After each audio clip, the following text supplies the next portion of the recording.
다니엘서 12장 1절부터 13절 끝절까지 함께 읽도록 하겠습니다.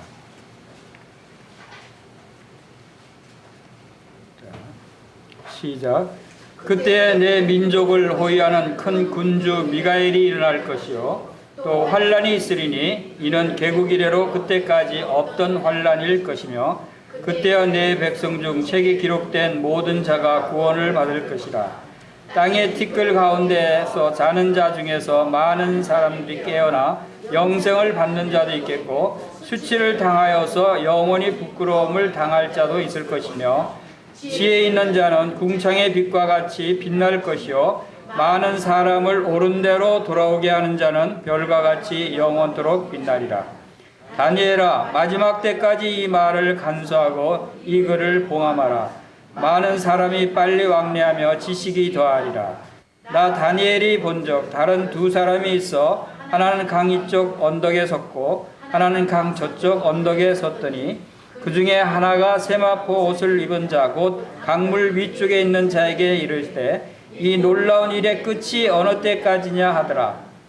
내가 들은즉 그 세마포를 입고 강물 위쪽에 있는 자가 자기의 좌우 손을 들어 하늘을 향하여 영원히 살아계시는 이를 가리켜 맹세하여 이르되 반드시 한때 두때 반때를 지나서 성도의 권세가 다 깨지기까지이니 그렇게 되면 이 모든 일이 다 끝나리라 하더라.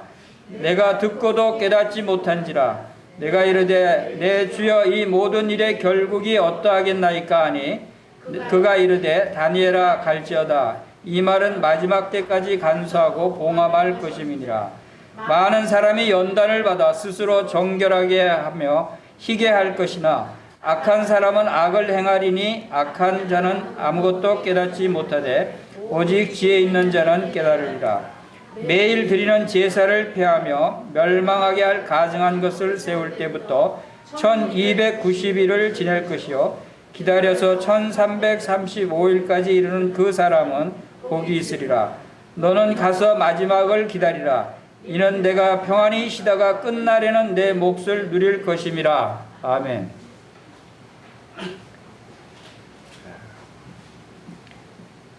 우리가 다니엘서를 그동안 공부를 했습니다. 이 다니엘서는 구약의 계시록이다라고 얘기합니다. 우리가 그 계시록은 신약의 요한계시록만 생각하고 있었죠. 그러나 우리가 다니엘서를 쭉 읽어보면 요한계시록 못지않게 많은 하나님의 인류 역사에 관한 종말에 관한 그러한 분명한 계시의 말씀들이 많이 있습니다. 그래서 요한계시록을 살펴봐도 다니엘에 계시되어 있는 말씀들이 그대로 그 적용이 되면서 일정 미래 부분에 일어난 일들에 대해서 더 자세하게 보완한 것이 요한계시록이다라고 생각이 됩니다. 오히려 요한계시록보다 더 성경 그 중에서 더 중요하다고 이야기할 수 있는 그러한 부분들이 이 다니엘서에 나타나 있는 것을 우리가 보게 됩니다. 그리고 요한계시록은 사도 요한에게 누가 계시해 주신 말씀이죠?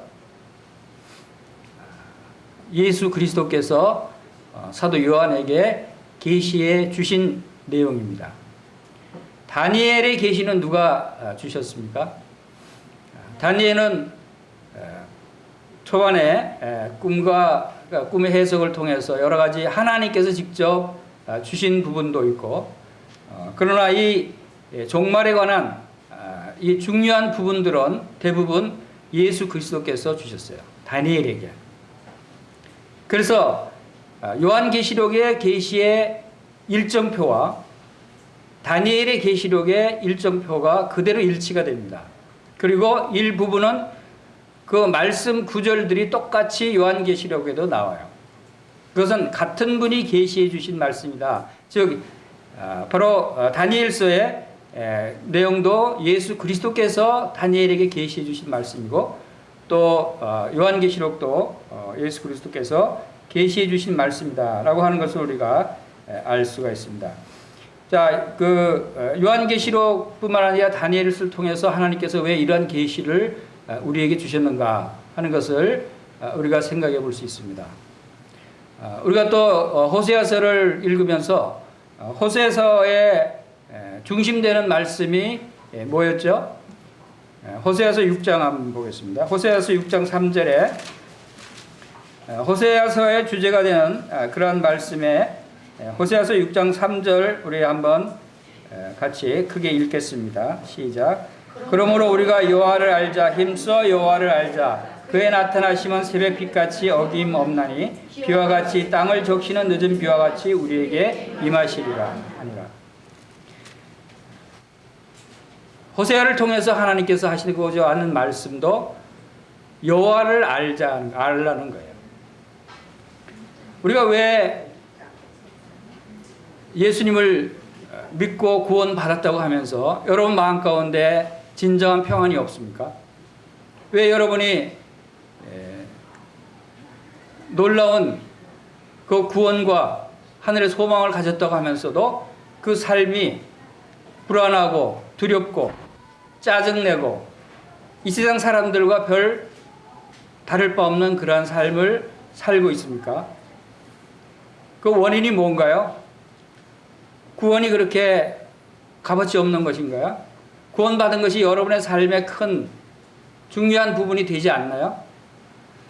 이것은 여호와를 알지 못하기 때문에, 하나님을 제대로 우리가 알지 못하기 때문에 예수님 믿는다고, 하나님 믿는다고, 구원받았다고 하면서도 우리의 삶은 여전히 불만과 불평과 또 짜증과 두려움과 이런 부분으로 가득 차 있을 때가 있다는 것입니다. 그것은 왜 그러냐면 하나님이 어떤 분인지를 알지 못하는 거예요. 아직도 하나님이 우리를 구원해 주신 그 구원이 얼마나 큰 구원인가를, 하나님께서 또한 우리에게 지금 계획하고 계시는 그 계획이 어떤 계획이 있는가를, 우리의 결국은, 우리의 나중은 어떻게 되는가에 대한 소망이 아직도 우리의 마음 가운데 확실하게 들어와 있지 않기 때문에 우리가 평안을 누리지 못하고 두려움 가운데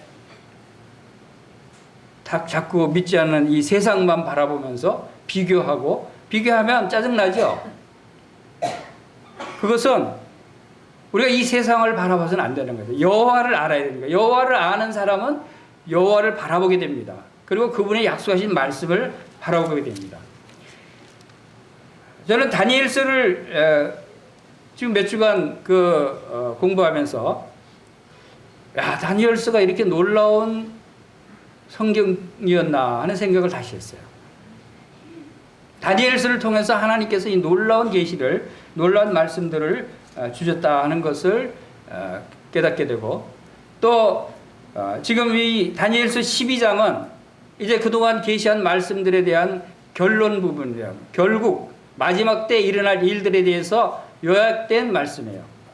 자, 이 말씀을 통해서 우리가 생각할 수 있는 것은 하나님께서 이 놀라운 계획을 우리를 위해서 세우셨다는 것입니다. 그리고 이 놀라운 계획을 세우고 우리를 통해서 이 계획을 믿고 주님을 바라보면서 우리의 삶의 평안과 기쁨과 또한 즐거움으로 이 소망을 바라보며 살아가도록 하기 위해서 이 말씀을 주셨다라고 생각이 됩니다. 그래서 제일 끝절을 한번 다시 한번 읽어보겠습니다. 제일 끝절 13절 다시 한번 읽어보겠습니다. 시작. 너는 가서 마지막을 기다리라. 이는 내가 평안히 쉬다가 끝날에 내 몫을 누릴 것입니다. 이게 결론이에요. 이게 모든 믿는 사람들에게 하시는 하나님의 말씀 결론이에요. 지금까지 많은 말씀들을 주시는 결론이 바로 마지막을 기다리고 이제 평안히 쉬어라, 평안히 거하라 라고 하는 말씀을 주시는 겁니다. 이런 말씀이 있는데도 우리는 쉬질 못해요. 여전히 불안해요. 이 세상을 바라보고 세상과 비교해 보니까 정말 나만 못 사는 것 같고, 나만 불행한 것 같고, 나만 어려움이 있는 것 같고. 그러니까 왜 믿는 나에게 이러한 고난을 주시는가? 하나님을 원망하기까지 하는. 이러한 일들이 일어나는 것입니다. 자, 그래서 오늘 이 말씀을 한번 12장을 통해서 12장 말씀을 한번 차례대로 살펴보겠습니다. 자, 여기 12장에서 제일 자주 많이 나오는 단어가 무슨 단어냐면 마지막 때라는 단어입니다. 마지막 때, 끝날, 이런 단어가 4절, 6절, 7절, 9절, 13절 이렇게 여러 군데 반복해서 나오는 것을 보게 됩니다. 이것은 마지막 때에 관한 하나님의 계시의 말씀입니다. 마지막 때는 결국 우리가 가야 할 그곳이라는 뜻이죠. 그리고 이 1절에 보면은 그때 내 민족을 호위하는 큰 군주 미가엘이 일어날 것이요. 이 미가엘은 천사입니다. 미가엘 천사가 이스라엘을 인도하고 주관하는 역할을 맡은 천사장 미가엘이다라고 하는 것을 보게 되고, 또 환란이 있으리니 이는 개국 이래로 그때까지 없었던 환란일 것이며, 아주 큰, 지금까지 없었던 큰 환란이 일어날 것이다 라고 말씀하십니다. 그리고 6절에 보면은 이 놀라운 일의 끝이 어느 때까지냐 하더라. 이 끝이 놀라운 일이 일어난다는 겁니다. 이것은 개국 이래 없었던 놀라운 일들이 일어나는 그 마지막 때에 대해서 말씀하고 있습니다. 그 마지막 때의 시기에 대해서 몇 군데 말씀을 주시는데, 5절에 보면은 5절에서 나 다니엘이 본 적 두 사람이 있어 하나는 강 이쪽 언덕에 섰고 하나는 강 저쪽 언덕에 섰더니 하면서 이 계시의 말씀을 주신 분에 대해서 언급을 하고 있죠. 그 강 이쪽 여기서 나오는 강은 어떤 강을 이야기하는가 하면, 우리가 지금 다니엘서 10장에 보면은 10장부터 계속 10장, 11장, 12장이 이어지는 말씀이고, 또 같은 분이 지금 계속 계시의 말씀을 주시는 겁니다. 10장에 보면은 10장 4절에 첫째 달 24일에 내가 hit대계리라 하는 큰 강가에 있었는데, 지금 hit대계리라고 하는 강가에서 받은 계시의 말씀인데, 그곳에서 누가 이 계시의 말씀을 주시는가 하면, 그때 10장 5절 그때 내가 눈을 들어 바라본 적 한 사람이 세마포 옷을 입고 허리에는 우바스 순금띠를 띠었더라. 또 그의 몸은 황옥 같고 그의 얼굴은 번갯빛 같고 그의 눈은 횃불 같고 그의 팔과 발은 빛난 녹과 같고 그의 말소리는 무리의 소리와 같더라. 자, 그 보이는 그분의 모습이에요. 그분의 모습이, 이 말씀을 보면 여러분 누구인 것 같아요? 네, 예수님의 모습이에요. 이 예수님의 모습이 요한계시록 1장 13절에서 17절에 나타난 사도 요한에게 나타난 예수님의 모습과 동일해요. 똑같은 모습이에요. 그 사도 요한에는 그 가슴에 금띠를 띠고 눈은 불꽃 같고 또 발은 빛난 주석 같고 음성은 많은 물소리 같고 그 얼굴은 해가 힘있게 비치는 것 같더라. 약간 보는 시각에 따라서 좀 다른 부분이 있지만 거의 비슷하죠. 바로 예수님께서 hit대겔 강가에서 이 다니엘에게 나타나셔서 이 계시의 말씀을 주시는 거예요. 그리고 그러니까 사도 요한하고 다니엘하고 누가 먼저 계시를 받았죠? 당연히 다니엘이 계시를 먼저 받았죠. 그렇죠? 그래서 이 동일한 예수님이 주시는 이 계시의 말씀, 또 예수님은 바로 이렇게 놀라운 모습이다. 예수님이 이 땅에 오셨을 때는 초라하고 참 흠모할 만한 것이 없고 참 사람들을 위해서 십자가에 죽으셔야 되는 그러한 낮은 모습의 예수님이셨지만, 그러나 부활을 승천하셔서 하늘 보좌의 우편에 오르신 예수님은 사도 요한에게 보여주신 대로 바로 불꽃 같은 눈을 가지시고 얼굴은 광채가 나고 참 힘있는 그러한 영광스러운 그러한 모습의 예수님이 지금 하나님 보좌 우편에 살아 계시는 그분이시다. 예수님은 죽으셨지만 다시 살아나셨다고 그랬어요. 예수님은 지금 살아 계시는 분이셔요. 2000년 전에 십자가에 죽으신 그 예수님이 지금 하나님 보좌 우편에서 살아 계셔서 우리를 위해서 대제사장으로서 우리를 위해서 항상 살아서 간구하시는 분이시다 하는 것을 우리가 잊지 말아야 돼요. 그 예수님이 미래에 일어날 일들에 대해서 계시했었어요. 그 다니엘서 10장 뒷부분에 보면은 17절에 보면은 내 몸에 힘이 없어졌고 호흡이 남지 아니하였으며 내 주의 이 종이 어찌 능히 내 주와 더불어 말씀할 수 있으리까 하니, 이 예수님의 형상을 본 다니엘은 힘이 쫙 빠져버렸어요. 숨을 쉴 수가 없었어요. 호흡이 남지 않아요. 힘이 쫙 빠지고 숨을 쉴 수 없을 정도로 두려웠고 엄청난 광경을 본 거예요. 그런데 요한계시록 1장에서도 사도 요한도 동일하게 예수님의 모습을 보고 죽은 자 같이 그냥 엎드려졌다고 그랬어요. 하나님과 예수님의 모습은 이렇게 엄청난 모습이에요. 우리가 에스겔서에서 하나님의 보좌의 형상을 우리가 살펴봤죠. 하나님 보좌의 형상이 어땠어요? 그분은 불꽃 같으시고 그 몸이 단쇠같이 밝은, 그리고 빛난 광채고 온 주위에 무지개 형상이 무지개 빛이 쫙 비치고, 이 놀라운 광경이 예수님의 모습도 그러한 광경이다. 우리가 여호와를 알자. 하나님이 이런 놀라운 분이시고 놀라운 권세와 능력을 가지신 하나님이시고 우리가 믿는 우리를 위해서 십자가에 죽으신 그 예수님이 이렇게 놀라운 모습이라는 걸 안다면 우리가 이렇게 살지 않을 것 같아요. 그렇죠? 내가 믿는 예수님이 이렇게 놀라운 형상을 가지신 분이시다 하는 것을 우리가 생각하지 않기 때문에 그냥 나를 십자가에서 나를 위해서 죽으신 고마운 분이야, 이 정도로만 생각하는 거 아니에요? 그럼 고마운 분으로 끝나는 게 아니에요. 우리 다시 합시다. 하나님을 경외하자. 우리에겐 경외하는 마음이 없어요. 두려운 마음이 없어요. 여호와 하나님과 예수 그리스도의 이 놀라운 형상을 에스겔이 봤듯이, 다니엘이 봤듯이, 사도 요한이 봤듯이 우리가 본다면 우리 그분 앞에 엎드러질 수밖에 없고 온몸에 힘이 빠지고 숨도 쉴 수조차 없는 그러한 모습이 아니겠어요?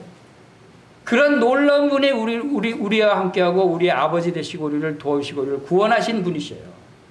이 예수님과 여호와 하나님을 힘써 알아야 돼요, 사실은. 이 여호와 하나님을 알 때 우리는 그분을 경외할 수 있다는 거예요. 자, 12장으로 다시 돌아가서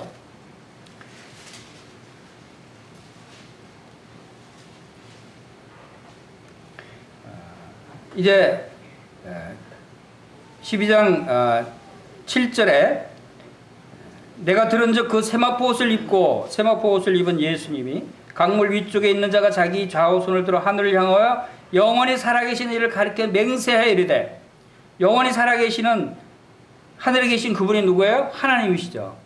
하나님을 향하여 맹세하여 이르시되 반드시 한때 두때 반때를 지나서 성도의 권세가 다 깨지기까지니 그렇게 되면 이 모든 일이 끝나리라 하면서 마지막 때의 기한을 확실하게 다시 말씀하고 있죠. 그리고 그 밑에 11절에 보면은 매일 드리는 제사를 폐하며 멸망하게 할 가증한 것을 세울 때부터 1292일을 지낼 것이요 기다려서 1335일까지 이르는 그 사람은 복이 있으리라.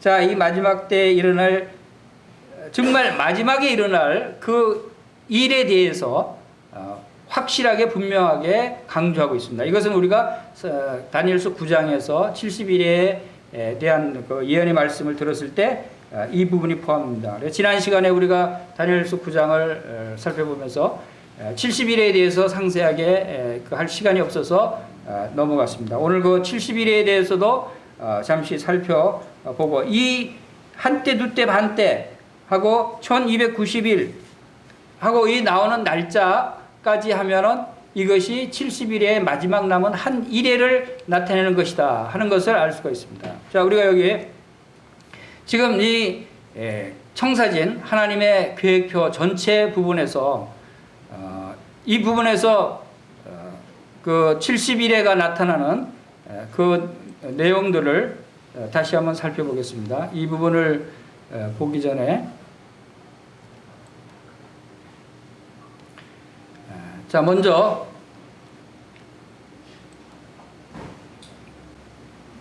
우리가 다니엘서 2장에서 그 나타나 있는 하나님께서 지금 다니엘을 통해서 계시하시는 이 계시가 지금 다니엘 시대 이후부터 시작해서 마지막 때까지 전체의 계시를 다 포함하고 있어요.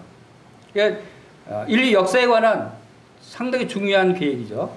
그 중에 이 처음 부분 어디서부터 시작이 되냐면 느부갓네살 꿈을 해석하면서 시작이 된 그러한 예언이에요.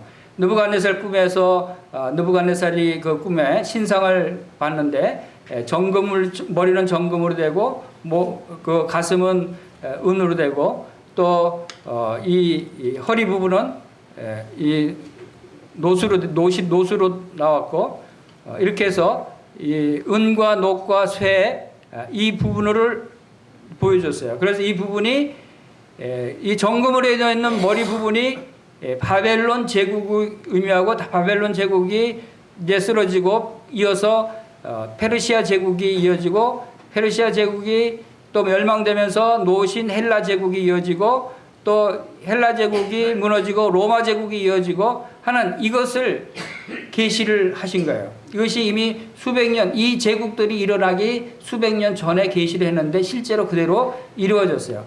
그래서 인류의 역사를 나타내는 이 전체 계시의 시작점이 바로 이 신상에 대한 그 계시다라고 하는 것을 우리가 볼 수 있고, 여기서 시작을 해서 또 이 각 제국들의 흥왕, 일어나고 망하고 하는 이런 일들에 대해서 다니엘서 7장에서도 동일하게 내 짐승을 말씀하시면서 예언을 했어요. 사자가 일어날 것이다. 사자는 바벨론을 의미하고 곰은 페르시아를 의미하고 표범은 헬라를 의미하고, 이거 7장에 계속해서 또 예언이 되는 거예요.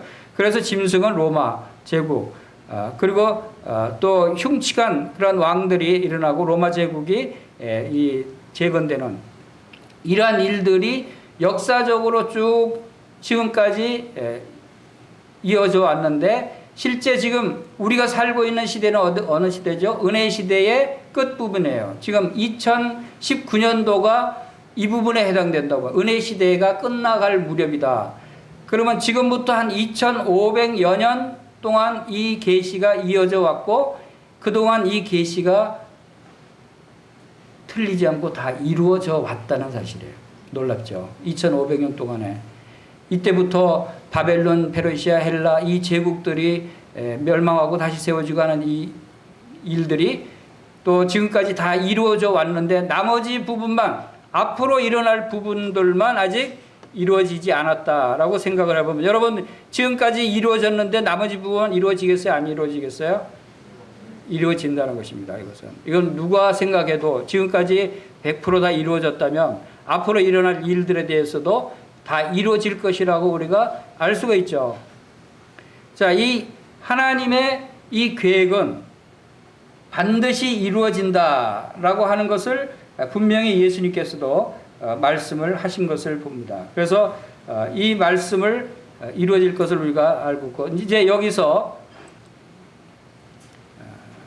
70일에 다니엘서 9장, 우리가 지난번에 본 9장에서 계시한 70일에 대한 예언은 어디에 해당되는가 하면 다니엘서 9장 25절 한번 찾아보십시다.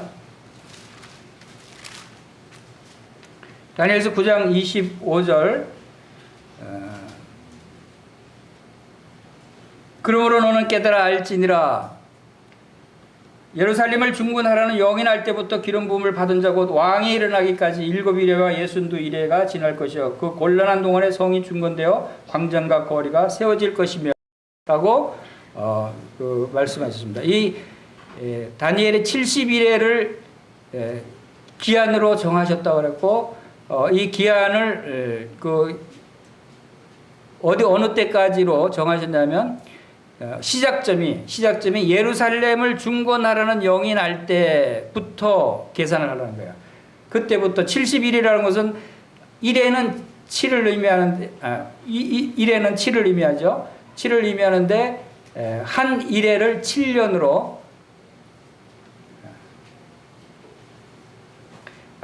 그 한 1회를 7년으로 계산을 하게 됩니다. 물론 여기 1회가 7일이 될 수도 있고 7달이 될 수도 있고 그렇지만 전체 여러 가지 정황을 우리가 볼 때는 한 1회를 7년으로 계산하는 것이 맞다라고 분별을 하고 있습니다. 그래서 그 예루살렘을 중건하라는 영이 언제 났냐면 바사왕 아닥사스다의 중건 명령이 BC 445년에 그 명령이 났어요.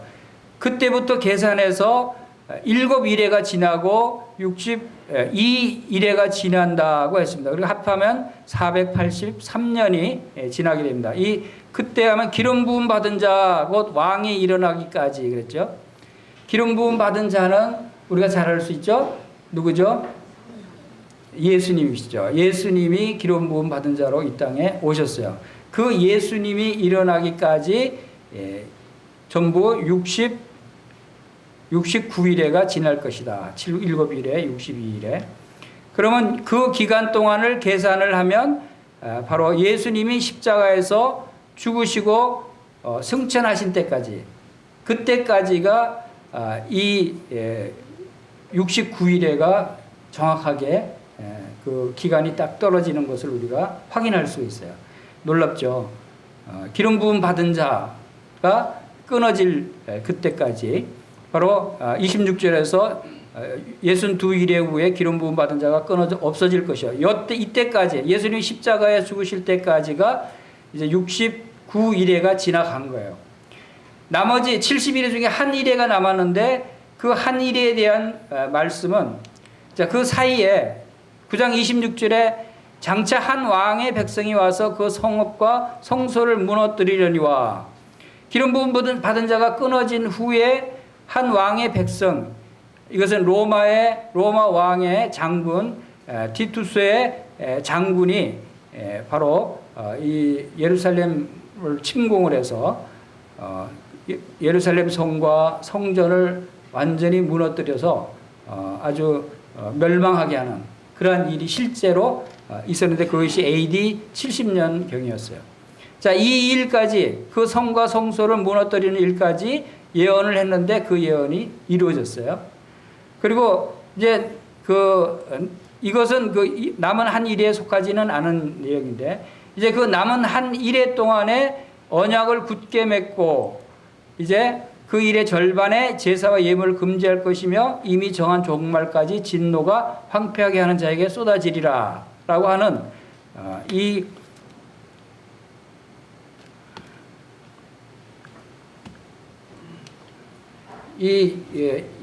사건이 언제 일어날 것인가 하는 것은 우리가 이제 성도들이 휴거되고 이 세상을 적그리스도가 지배하고 통치하게 되는 그때 그 적그리스도로 등장하는 그 인물이 이래 동안 7년간의 언약 조약을 맺겠죠. 조약을 맺어서 그 중에 3년 반은 이제 평화로운 통치를 하는 것처럼 보이다가 나머지 이제 3년 반 때 일의 절반이면 3년 반이죠.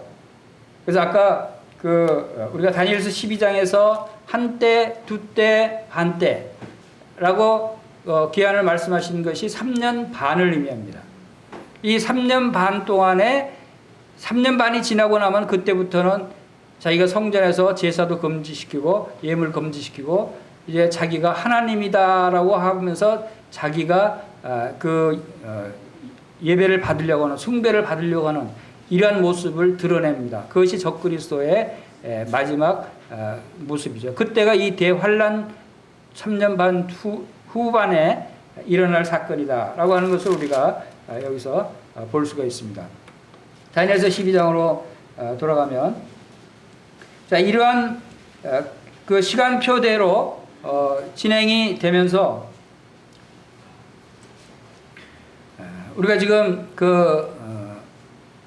여기 대환란 끝에 나오는, 그렇게 해서 그 71회의 기한이 이 하나님께서 예수님께서 지상으로 재림하실 때까지의 대환란이 끝나는 시기에 이어진다. 그리고 그때가 여기 12장에서 말하는 마지막 때 끝 이렇게 표현한 그러한 그 시기다라고 하는 것을 보게 됩니다. 근데 이 시기는 분명하게 정해졌고, 여기 4절에 보겠습니다. 4절. 다니엘아, 마지막 때까지 이 말을 간수하고 이거를 봉함하라 그랬어요. 자, 이 계획표는 봉함하라는 거예요. 그러니까 봉함하다는 뜻이 무슨 뜻이냐면, 여러분 무슨 글을 쓰거나 계획을 세우고 다 마치면 어떻게 합니까? 다 마치면 이제 완성했어 하면서 딱 덮고 딱 보관해 주죠. 봉함한다는 것은 이제 이 계획이 완벽하게 세워졌고 더 이상 수정할 필요가 없다 하는 것을 의미합니다. 그래서 이미 지금부터 2500년 전에 다니엘을 통해서 주신 이 일정표가, 하나님의 계획이 이제 절대 변경할 수 없는 계획이라는 거예요. 지금까지도 변경되지 않았어요. 지금까지 다 이루어졌어요. 그리고 이제 마지막 때까지도 이 계획표대로 수정 없이 변경 없이 성취될 예언이다 라고 하는 것을 우리가 염두에 둬야 되는 것입니다. 자, 이러한 그 예언대로 이 계획들이 일어날 때가 이제 마지막 때에 다시 포커스를 둬서, 여기 이제 보면은 대환란 때 이제 그 마지막 한 이래가 지났죠. 이때 일어날 일들이 지나면 예수님이 지상 재림을 하고, 지상 재림에서 천년 왕국이 이어지고, 이제 천년 왕국에 의해서 이제 새 하늘과 새 땅이 이어지는 이러한 계획이 요한계시록에 그대로 나와 있고, 이제 믿지 않는 자들이 이때 다시 풀려나서 둘째 사망을 받고 영원한 불못에 떨어지고 하는 이 부분을 우리가 볼 수 있습니다. 자, 다니엘서 12장으로 돌아와서 4절 읽은 말씀 그 후반에 많은 사람이 빨리 왕래하며 지식이 더하리라 그랬어요. 이제 마지막 때 일어날 현상에 대해서 하나님께서 힌트를 주시는 거예요. 이 마지막 때가 되면 많은 사람들이 빨리 왕래하고 지식이 더하리라. 그런데 놀랍게 그때 당시 2500년 전과 지금하고 비교하면 비교할 수 없을 정도로 놀라운 변화가 있죠. 그때 기껏해야 말 타고 다니던 때인데 지금은 얼마나 빨리 왕래합니까? 비행기 타고 다녀요. 자동차뿐만 아니라 비행기 타고. 그리고 지금은 초음속 비행기로, 미국하고 한국이 초음속 비행기로 앞으로 2시간이면 갈 수 있는 때가 곧 온답니다. 미국 가서 우리 손자랑 같이 점심 먹고 다시 한국으로 돌아올 수 있는 시기가 올 것 같아요. 이렇게 빨리 왕래하는 시기가 돌아온다는 거예요. 그리고 지식이 더하리라. 지금 얼마나 많은 지식이 더해졌습니까? 여러분 얼마나 많은 것을 알고 있어요? 특히 스마트폰을 갖고 다니면서부터 여러분 모르는 거 있어요? 모르는 거 없죠? 스마트폰에 검색해보면 모든 것을 다 알 수 있어요. 이 엄청난 데이터, 엄청난 양의 지식을 지금 주머니 속에 갖고 다니고 있잖아요. 지식이 얼마나 많아졌어요. 앞으로 더 심해지죠. 자, 이러한 그 과학기술과 IT의 발달로 지식이 엄청나게 더해져요. 이게 마지막 시대에 이런 현상이 일어날 것을 이미 2500년 전에 예언을 해놓으셨다는 거예요. 얼마나 놀라워요. 자, 그러면 이제 그때 보면은 우리 2장 2절 보겠습니다. 12장 1절에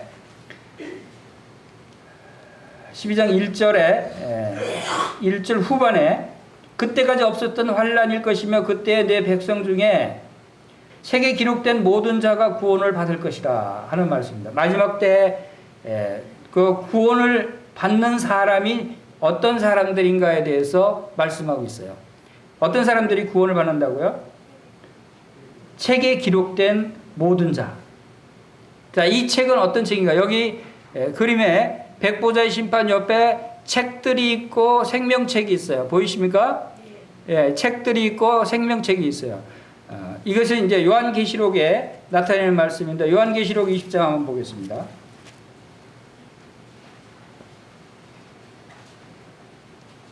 요한계시록 20장 11절부터 15절까지 한번 같이 읽어보겠습니다. 시작. 또 내가 크고 흰 보좌와 그 위에 앉으신 이를 보니 땅과 하늘이 그 앞에서 피하여 간 데 없더라. 또 내가 보니 죽은 자들이 큰 자나 작은 자나 그 보좌 앞에 서 있는데 책들이 펴있고 또 다른 책이 펴졌으니 곧 생명책이라. 죽은 자들이 자기 행위를 따라 책들에 기록된 대로 심판을 받으니 바다가 그 가운데서 죽은 자들을 내주고 또 사망과 음부도 그 가운데서 죽은 자들을 내주며 각 사람이 자기의 행위대로 심판을 받고 사망과 음부도 불못에 던져지니 이것은 둘째 사망 곧 불못이라. 누구든지 생명책에 기록되지 못한 자는 불못에 던지더라. 자, 여기 흰 보자가 있다고 하는 것을 여기 그 도표에도 백보자의 심판이라고 있죠. 흰 보자가 있죠. 자, 흰 보자와 그 위에 앉으신 이를 보니 하늘과 땅이 피하에 간데 없더라. 새 하늘과 새 땅이 생기고 지금의 이 모든 하늘과 땅이 다 없어지고 새로운 하늘과 땅이 생긴다는 거예요. 그런데 내가 보니 죽은 자들이 큰 자나 작은 자나 다 그 보좌 앞에 섰다. 모든 사람이 다 죽습니다. 히브리서 9장 27절에 한 번 죽는 것은 사람에게 정하신 것이요 죽음 후에는 심판이 있으니 라고 말씀하셨어요. 모든 사람이 죽은 후에 뭐가 있다고 그랬어요? 심판이 있다고 그랬어요. 그래서 그 심판이 바로 이 백보자, 흰보자의 심판을 의미하는 것입니다. 모든 사람이 다 이 심판에 서게 된다는 것이에요. 여러분, 학생들, 우리 현승 형제가 얼마 전에 수능 시험을 봤는데, 수능 시험 보기 전에 떨렸어요? 떨리지 않았어요? 떨렸죠? 시험 본다 그러면 떨려요. 왜? 무슨 문제가 나올지 모르거든요. 잘 봐야 되는데, 합격해야 되는데, 우리가 어떤 시험을 보거나 면접을 보거나 이런 일을 당할 때 떨려요. 두려워요. 왜? 결과를 모르니까. 내가 어떻게 될지. 내가 아는 정답만 나왔으면 좋겠는데. 그러면 다 100점 맞을 수 있잖아요. 누구나 다 떨리고 불안해요. 자, 여러분, 하나님의 심판대에 모두 다 서게 됩니다. 믿는 사람이든 믿지 않는 사람이든 다 심판대에 서게 된다고 말씀하셨어요. 여러분 어떻습니까? 떨립니까? 떨리지 않습니까? 안 떨려요. 정답을 아시는 모양이네. 시험장에 가도 안 떨리는 사람이 있어요. 뭐가 나올지 다 아는 사람. 그리고 정답을 다 아는 사람은 안 떨리겠죠. 여기다 알 거야. 내가 이걸 쓰면 돼. 그게 굉장히 중요한 거예요. 우리가 옛날 2002년 월드컵 한국에서 했을 때 한국이 4강까지 올라갔죠. 한 단계 한 단계 승리하고 올라갈 때마다 이번에는 이길까? 이겨야 되는데 하면서 실황 중계를 보면서 얼마나 떨렸어요. 막 손을 꼭 쥐고 어떻게 될까? 이겨야 되는데 한 골 넣어야 되는데 하면서 막 두렵고 떨리는 마음으로 실황 중계를 봤어요. 그런데 한 번은 실황 중계를 볼 시간이 없어서 나중에 저녁에 녹화된 것을 봤어요. 그때는 기분이 어떻겠어요? 결과는 이미 이겼어요. 근데 이겼으면 안 받을 때 또 보고 싶어요. 이겨도. 이긴 거에 대견해서. 이긴 거 보면서 실황 중계 볼 때는 막 가슴 졸임 받는데 신기 볼 때는 그냥 소파에 누워서 편안한 마음으로 한 골 먹네? 근데 나중에 또 한 골 넣을 거야. 알거든요. 이게 평안한 마음으로 즐기는 거죠. 여러분 하나님의 심판 앞에 여러분 서게 될 때 우리 가운데는 이렇게 심판을 두려워하지 않고 평안한 마음으로 하나님 앞에 나갈 수 있는 사람이 있는가 하면 지금 여러분 가운데는 두려움으로 그 심판에 나가게 된 사람들도 있다는 거예요.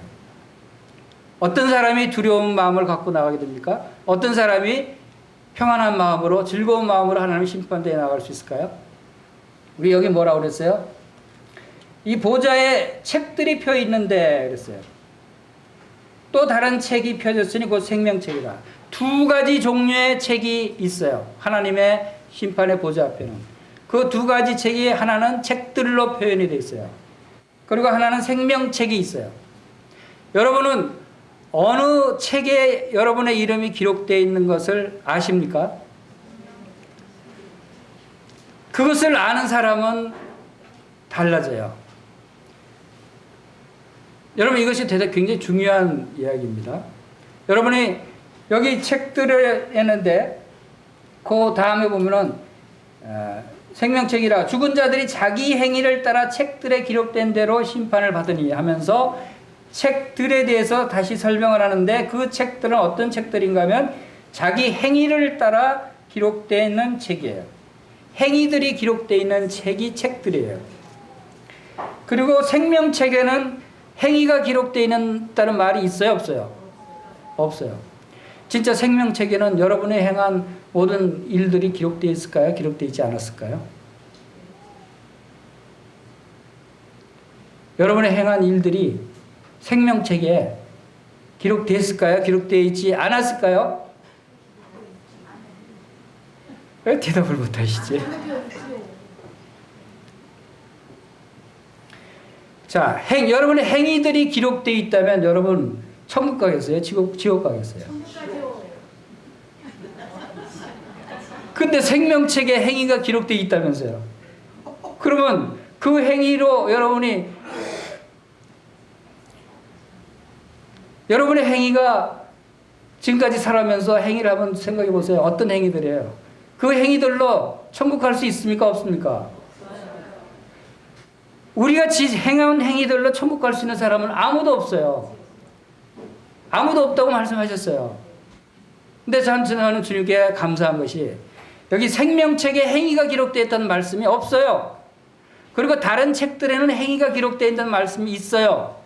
저는 이것을 보면서 굉장히 감사했어요. 내가 구원받았다고 할지라도 나의 모든 행위들이 이 생명책에 행위들도 따라 기록되어 있다면 저는 부끄러워서 주님 앞에 가지 못할 것 같아요.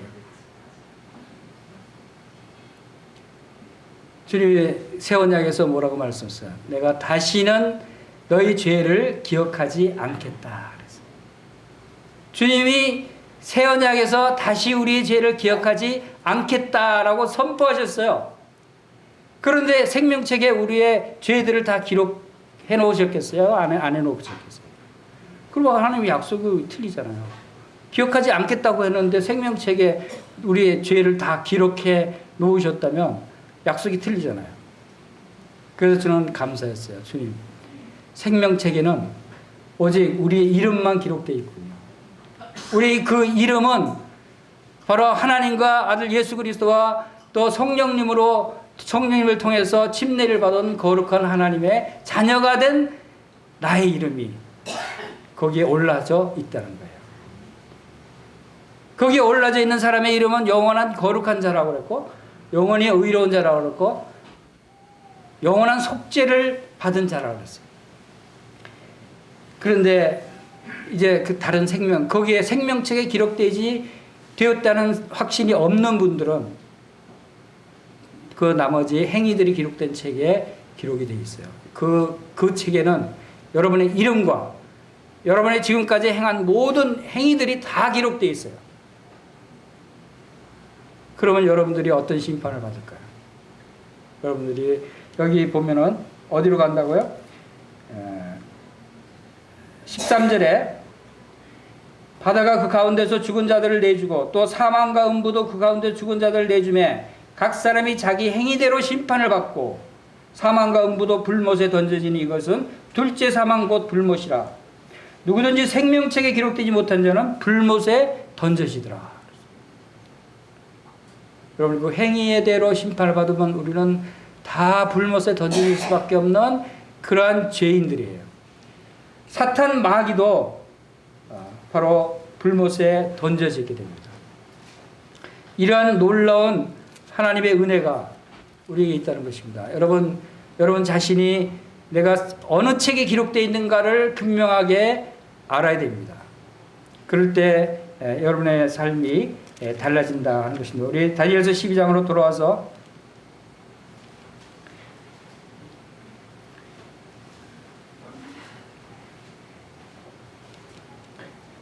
12장 2절에 땅의 티끌 가운데서 자는 자 중에서 많은 사람이 깨어나 영생을 받는 자도 있겠고 수치를 당하여서 영원히 부끄러움을 당할 자도 있을 것이며. 자, 바로 사람들 중에는 마지막 때 자는 자 중에서 깨어난다. 모든 사람이 다 이제 부활하게 됩니다. 불신자도 마지막 때는 부활하게 됩니다. 믿는 성도들도 부활하게 됩니다. 믿는 성도들은 예수님의 공중 재림하실 때 휴가가 되고 부활돼서 공중에서 주님을 영접하게 되는 놀라운 은혜가 믿는 자들에게 있지만, 믿지 않는 자들에게는 이제 그가 이게 음부에 있다가 이제 마지막 때에 부활돼서 영생을 받는 자도 있겠고 수치를 당해서 영원히 부끄러움을 당할 자도 있다. 이것이 바로 지옥에 던져지는 얼마나 영원한 부끄러움과 수치와 그러한 모욕을 당하는 그러한 자들입니까? 이러한 일들이 마지막 때에 난다는 것이고, 3절 다 같이 읽겠습니다. 시작. 지혜 있는 자는 궁창의 빛과 같이 빛날 것이요 많은 사람을 옳은 대로 돌아오게 한 자는 별과 같이 영원토록 빛나리라. 자, 지혜 있는 자는 하나님을 아는 사람들입니다. 지혜 있는 자는 예수 그리스도를 아는 사람입니다. 예수 그리스도와 하나님을 통해서 주어진 지혜가 우리가 하나님의 놀라운 이 진리의 말씀을 깨닫게 하는 것입니다. 지혜 있는 자와 또 지혜 있는 자는 궁창이 빛과 같이 빛날 것이다. 이것은 이제 영원한 하늘나라에서 궁창이 빛과 같이 빛나는 그러한 이런 상급을 얘기하는 것입니다. 그리고 많은 사람을 옳은 대로 돌아오게 한 자는 별과 같이 영원토록 빛나리라. 지금 이 말씀을 다니엘에게 계시하십니다. 다니엘을 통해서 하시는 말씀은 다니엘을 대상으로 하는 말씀이지만, 이제 다니엘을 통해서 모든 사람들이 또 동일하게 적용받을 수 있는 말씀이죠. 다니엘은 지혜 있는 사람이었어요. 다니엘은 하나님으로부터 지혜를 받았어요. 그리고 지혜를 받았을 때 다른 같이 교육을 받은 그런 박사들, 그런 수련생들보다 무려 10배나 더 많은 지혜로운 자가 되게 하셨어요. 그래서 하나님이 주신 지혜로운 자가 되었죠. 그래서 다니엘은 궁창의 빛과 같이 빛날 것입니다. 그리고 또 한 가지 있어요. 또 많은 사람을 옳은 대로 돌아오게 한 자. 다니엘도 많은 사람을 옳은 대로 돌아오게 한 사람에 들어갈까요? 안 들어갈까요? 자, 많은 사람을 옳은 대로 돌아오게 한 자는 어떤 사람들이에요? 선교사들, 복음 전도자들이겠죠. 선지자들. 자, 다니엘도 해당될까요? 안 될까요? 다니엘도 바로 이 많은 사람을 옳은 대로 돌아오게 한 그러한 놀라운 일을 행한 자다 하는 것을 우리가 알 수 있습니다. 다니엘서 6장 한번 볼까요? 다니엘을 통해서 보면 정말 다니엘은 우리가 본받을 만한 대단한 그런 경건한 사람이고 믿음의 사람이다 라고 하는 것을 우리가 볼 수가 있습니다. 다니엘이 직업이 뭐였어요? 다니엘이 다른 선지자들하고 같았어요? 다니엘은 다른 선지자들하고 달리 직업이 있는 사람이었어요. 그래서 유대인들은 이 다니엘서를 선지서 중에 분류하지 않아요. 다니엘은 선지자가 아니었다는 거죠. 다니엘은 직업인이었어요. 포로로 끌려가서 거기서 교육 훈련을 받고 그 왕을 보좌하는 일을 하고 나중에 총리 일을 하는 공직에 있는 공무원이었어요. 그렇죠? 선지자들처럼 전심으로 하나님 말씀만 전하고 다니는 그런 선지자들하고 달랐어요. 그래서 유대인들은 이 다니엘서를 선지서로 분류를 안 합니다. 그럼 지금 말하면 다니엘은 지금 교계에서 말하는 평신도였어요. 목회자도 아니었죠. 근데 평신도였는데 많은 사람들을 하나님께로 돌아오게 한 놀라운 일을 한 사람이다 하는 것을 우리가 보게 됩니다. 우리 다니엘서 6장 26절 27절 한번 크게 읽어보겠습니다. 시작.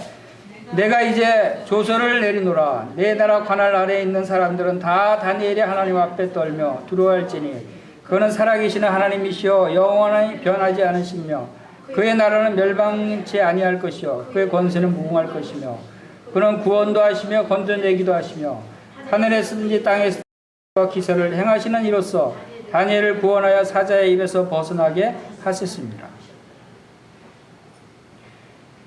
자, 이 말씀은 누가 하는 거예요? 다리오 왕이 지금 하나님을 찬양하고 있죠.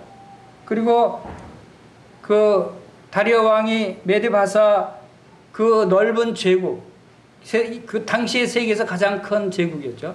그 제국이 여러 나라들을 통합했어요. 그러니까 세계 세계적인 국가나 마찬가지죠. 그 세계적인 국가에 전국에 조서를 내려서 무슨 조서를 내립니까? 다니엘이 하나님 앞에 떨며 두려워할지니라 그는 살아계신 하나님이시다. 복음 전하는 거예요. 복음을 선포하는 거예요. 전 세계 각 지역에 하나님의 복음을 공식적인 문서로 선포하는 거예요. 이게 누구 때문에 이렇게 되죠? 다니엘이 바로 이 일을 하게 하셨어요. 하나님께서 다니엘을 통해서 하게 하셨어요. 그것은 다니엘이 사자굴에 던져졌어요. 기도하는 사람은 사자굴에 던져진다는 조서에 어인이 찍힌 것도 알고도 보란듯이 예루살렘을 향해서 하루에 3번씩 기도했어요. 다니엘이 얼마나 바쁜 사람이었어요. 공직의 총리의 그 큰 제국의 총리 역할을 하면 얼마나 일이 많겠어요. 수많은 나라들을 다 통합해서 다스리는 그 직에. 그런데 그럼에도 불구하고 하루에 3번씩 꼭 집에서 창을 열고 예루살렘을 향해 기도했던 것을 우리가 알 수 있어요. 그렇게 다니엘을 시기하는 사람들은 그 당시에 그 메데바사 제국에 있던 사람들은 과거에 그 바벨론 느부갓네살 왕에서 신뢰를 쌓고 얼마나 흠이 없는 다니엘이 그런 사람이었는가를 그 사람들은 몰랐어요. 그러니까 다리오 왕 밑에 있는 그 총리 2명하고 고관들이 이 다니엘을 시기해서 죽이려고 음모를 꾸며서 기도하는 사람은 사자굴에 던져놓게 법을 정하고 실제 그렇게 시행을 했는데 다니엘이 기도를 하니까 왕도 어쩔 수 없이 왕은 아끼지만 어쩔 수 없이 다니엘을 사자굴에 던져놓게 되는 거예요. 근데 사자굴에 던져지면 그거는 뭐 뼈도 못 추릴 정도로 금방 잡아먹히는 상황인데 그 다음날 다리오 왕이 가서 다니엘아 어떻게 됐냐? 이 다리오 왕은 다니엘을 신뢰하고 사랑했거든요. 왕이여 만세수를 하옵소서 제가 살아있습니다 하니까 왕이 기뻐서 야 진짜 하나님이 너를 지켜주셨구나. 이 왕은 이제 그 사자굴에서 살아남은 다니엘을 보고 정말 하나님이 살아계시구나. 다니엘의 하나님은 진짜 신이구나. 이 하나님을 모든 온 백성들에게 알려야 되겠다. 온 백성들이 하나님을 믿게 해야 되겠다 하면서 조서를 내리게 했어요.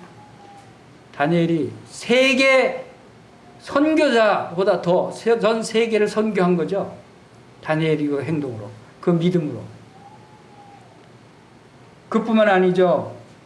또 이 느부갓네살 왕도 이 동일하게 다니엘이 믿는 하나님을 찬양하고 또 우리 3장 29절 보겠습니다. 3장 29절에서 그러므로 내가 이 조서를 내려놓으니 각 백성과 각 나라와 각 언어를 말하는 자가 모두 사드락과 메삭 아벳느고 하나님께 경솔히 말하거든 그 몸을 쪼개고 그 집을 거룩도로 삼을지니 이는 이같이 사람을 구원할 다른 신이 없음이니라 하더라. 다니엘의 친구들도 이 놀라운 복음을 전하게 되는 그러한 일을 했어요. 그것은 이 금신상에 절하지 않은 자는 풀무불에 던져서 태우게 됐는데 이 세 친구를 풀무불에 집어넣었는데도 타지 않은 거예요.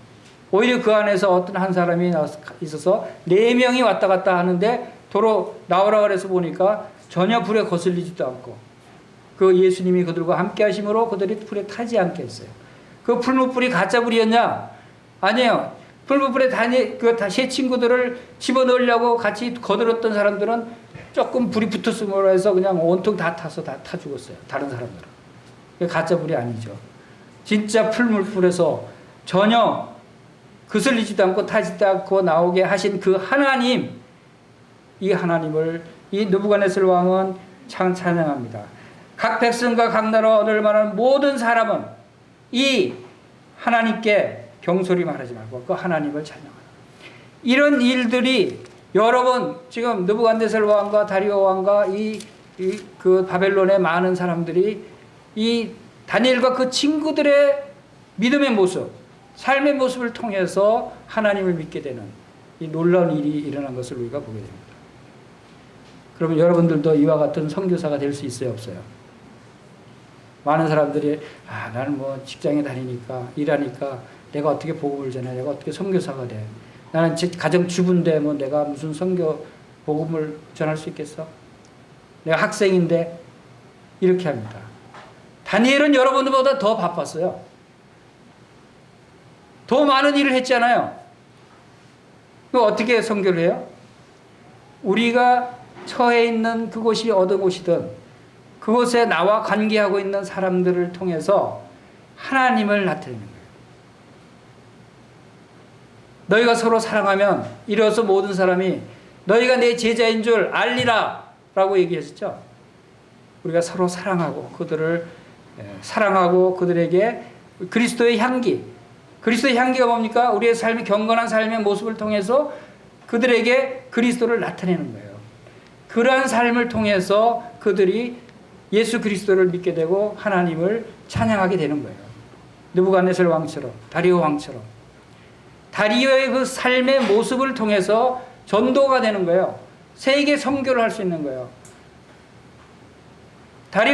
느부갓네살 왕은 다니엘 앞에 무릎 꿇고 절까지 했어요. 어이구, 하나님의 사람이에요. 이 놀라운 일들이 우리 같은 믿음을 가진 우리들에게도 일어날 수 있다는 것입니다. 이 다니엘서 12장 가면 마지막 때 이제 생명책에 기록된 자들이 구원받고 이제 새하늘과 새 땅에서 이러한 사람들이 어떤 일을 받게 되냐면 많은 사람을 옳은 대로 돌아가게 한 자는 별과 같이 영원토록 빛나리라. 이렇게 하면 우리가 영원토록 별과 같이 빛날 수 있다는 거예요. 저에게 한 가지 소망이 있어요. 제가 뭐 한 것도 별로 없어요. 근데 저는 주님 앞에 감사하면서 제게 소망이 있는 것을 보게 됩니다. 제가 부족하고 연약하고 하는 것도 없지만 그러나 하나님의 말씀, 이 진리의 말씀을 때를 어떤지 못 어떤지 말씀을 전파하라고 하는 이 말씀을 전파하는 이 일을 통해서 영혼들이 변화되고 구원받고 많은 사람들이 주님께로 돌아온다면 나에게는 하늘에서 바로 이 다니엘처럼 별과 같이 영원토록 빛나는 그런 상급이 있겠다. 그 소망이 저에게 있는 거예요. 제가 이 세상에서 무엇을 더 기대할 수 있겠어요? 우리 모든 성도들이 다 이러한 소망이 있는 거예요. 그것이 작은 내 가족에게, 내 친구에게, 작은 자에게 작은 목소리로 작게 전할지라도 그것이 놀랍게 역사할 수 있어요. 내가 전한 그 사람이 나가서 또 수많은 사람들에게 복음을 전할 수도 있는 것입니다. 이러한 일들을 우리가 이제 마지막 때에 받게 되는 축복이다라고 하는 것을 보게 됩니다. 이제 마지막으로 이제 마지막 때를 맞이하는 성도들의 그 모습이 어떠한 모습을 살아야 될 것인가에 대해서 다시 한번 보겠습니다. 13절 마지막 절 12장 13절 다 같이 읽어보겠습니다. 시작. 너는 가서 마지막을 기다리라. 이는 내가 평안히 쉬다가 끝날에 내 몫을 이룰 것이다. 다니엘에게 이러한 놀라운 말씀들을 주시면서 주님은 너는 가서 마지막을 기다리라 라고 하십니다. 이 기다리라 라고 하는 것은 무슨 뜻입니까? 그 영어 성경에는 go the way till the end 이런 표현이 있어요. 끝까지 너의 길을 걸어가라. 즉 가서 마지막을 기다리라는 것이 아무것도 하지 말고 기다리는 것이 아니라 지금 하고 있는 그 일들을 끝까지 신실하게 행하라 하는 것입니다. 여러분 만약에 내일 지구의 종말이 온다면 여러분 뭘 하시겠어요? 어떤 사람들은 난 그 사과나무를 심겠습니다 하는 사람들이 있어요. 그거는 이제 스피노자가 한 말이죠. 우리 성도들은 사과나무를 기대할 것이 아니라 성령의 열매를 우리가 맺을 수 있도록 기대해야 되죠. 자, 우리 베드로후서 3장 한번 보겠습니다.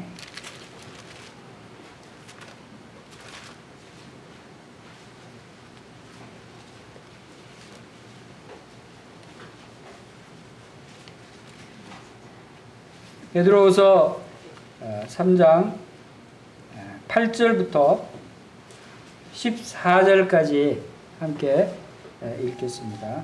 시작. 사랑하는 자들아, 주께는 하루가 천년 같고 천년이 하루 같다는 이 한 가지를 잊지 말라. 주의 약속은 어떤 이들이 더디다고 생각하는 것 같이 더딘 것이 아니라 오직 주께서는 너희를 대하여 오래 참으사 아무도 멸망하지 아니하고 다 회개하기에 이르기를 원하십니다. 그러나 주의 날이 도둑같이 오리니 그날에는 하늘이 큰 소리로 떠나가고 물질이 뜨거운 불에 풀어지고 땅과 그 중에 있는 모든 일이 드러나리로다. 이 모든 것이 이렇게 풀어지리니 너희가 어떠한 사람이 되어야 마땅하냐. 거룩한 행실과 경건함으로 하나님의 날이 임하기를 바라보고 간절히 사모하라. 그날에 하늘이 불에 타서 풀어지고 물질이 뜨거운 불에 녹아지려니와 우리는 그의 약속대로 의의가 있는 것인 새하늘과 새 땅을 바라보다. 그러므로 사랑하는 자들아, 너희가 이것을 바라보나니 주 앞에 점도 없고 흠도 없이 평강 가운데 나타나기를 힘쓰라. 많은 그리스도인들이 주님의 오신다고 하는 그러한 약속을 기다리다가 지쳐버리는 성도들이 많이 있죠. 이미 2000년 전에 하신 약속이 아직도 이루어지지 않고 있다고 하는 생각에 이제 지쳐있는 그런 성도들도 있는가 하면, 또 중간에 많은 사람들이 언제 온다고 정확한 날짜까지 계산했다가 안 오니까, 그렇게 몇 번 반복되니까 또 거기에서 실망해서 기대를 하지 않는 사람이 있어요. 그러나 우리가 분명히 알아야 될 것은 하나님의 이 종말에 관한 계획이 완전하게 세워져 있고 그것을 완전하게 성취할 계획이다. 분명히 이루어질 계획이다. 라고 하는 것입니다.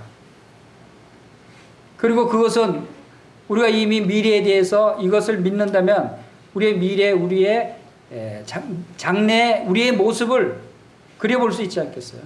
우리가 미래에 어떻게 될 것이라는 것을, 미래를 알 수 있다는 것만큼 축복된 일이 있을까요? 복된 일이 있을까요? 이 세상 많은 사람들은 미래를 몰라서 불안해하는 거예요. 그러나 우리는 놀라운 복을 받은 사람들이에요. 우리의 미래를 알잖아요.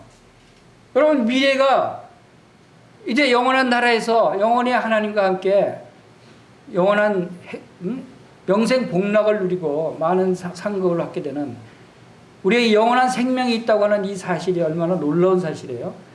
그것이 변하는 것이 아니잖아요.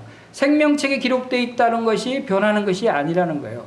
이것을 확실하게 믿는 사람은 왜 두려워하고 왜 걱정할 일이 뭐가 있겠어요? 그러나 주님은 하루가 천년 같고 천년이 하루 같다는 이 사실, 주님의 계획은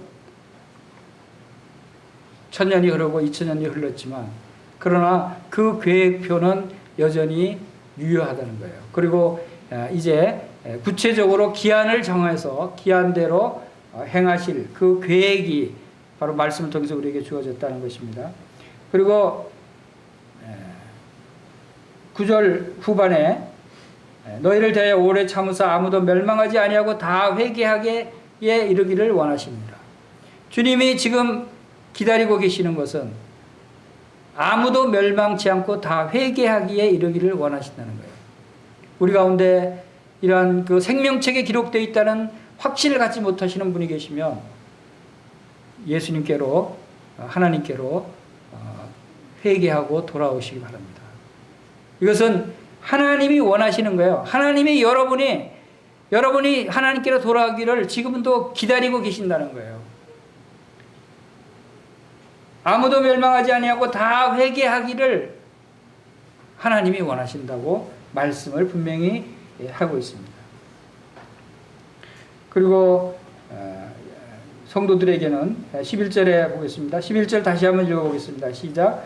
이 모든 것이 이렇게 풀어지리니 너희가 어떠한 사람이 되어야 마땅하며 거룩한 행실과 경건함으로 하나님의 날이 임하기를 바라보고 간절히 사모하라. 자, 성도들은 어떠한 사람이 되어야 마땅하다고요? 거룩한 행실과 경건함으로 하나님의 날, 주님이 오실 때를 간절히 사모하라는 거예요. 주님을 기다리는 마음이 우리에게 필요하다는 것입니다.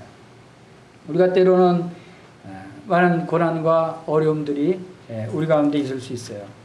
그러나 그런 가운데서도 주님께서는 우리에게 이런 소망을 잃지 말라고 하십니다. 우리 베드로전서 5장 10절 말씀을 한번 보겠습니다. 베드로전서 그 전에 베드로전서 5장 10절 말씀 한번 읽어보겠습니다.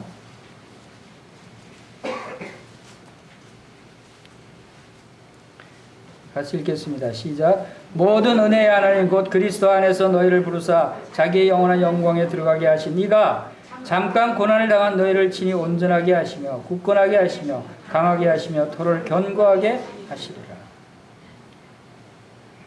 우리를 부르셔서 어디에 들어가게 하셨다고요?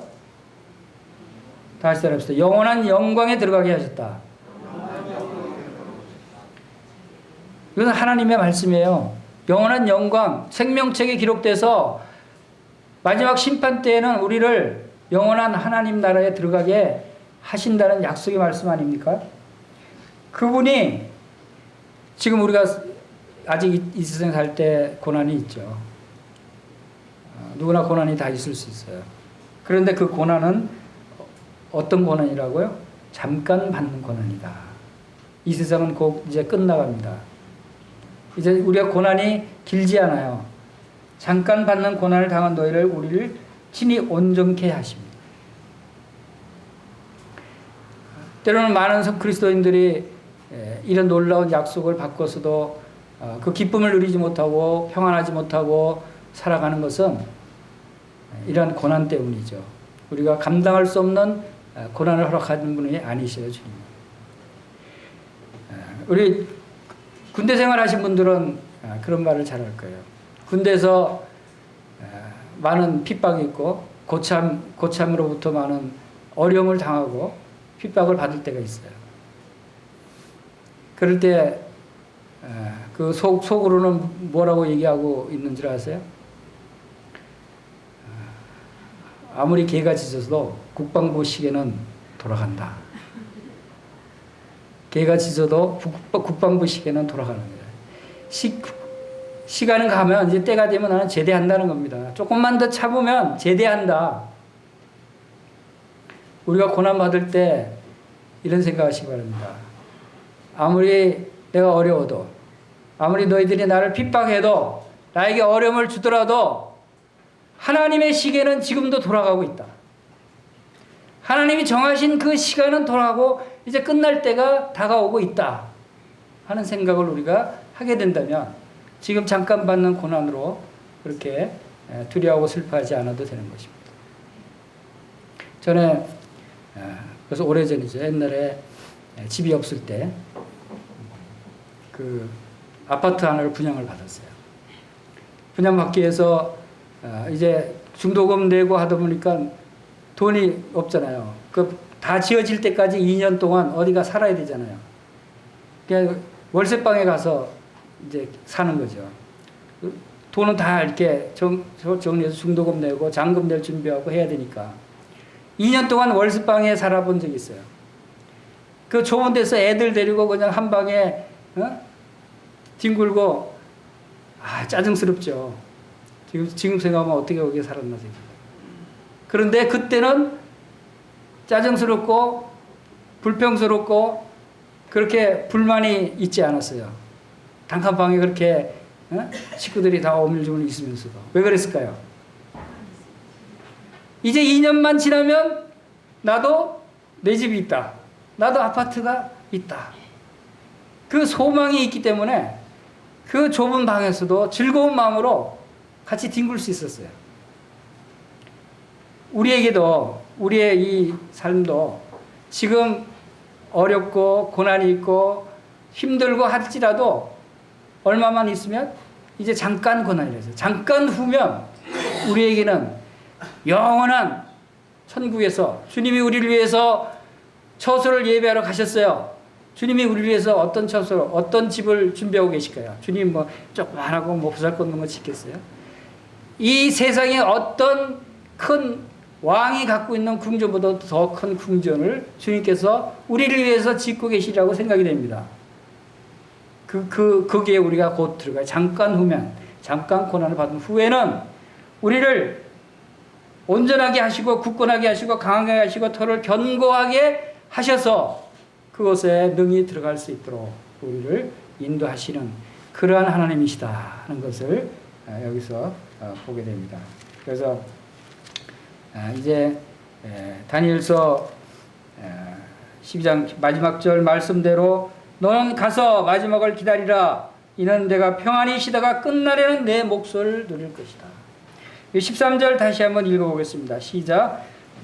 다니엘서 12장 13절 시작. 너는 가서 마지막을 기다리라. 이는 내가 평안히 쉬다가 끝날에는 내 몫을 누릴 것이다.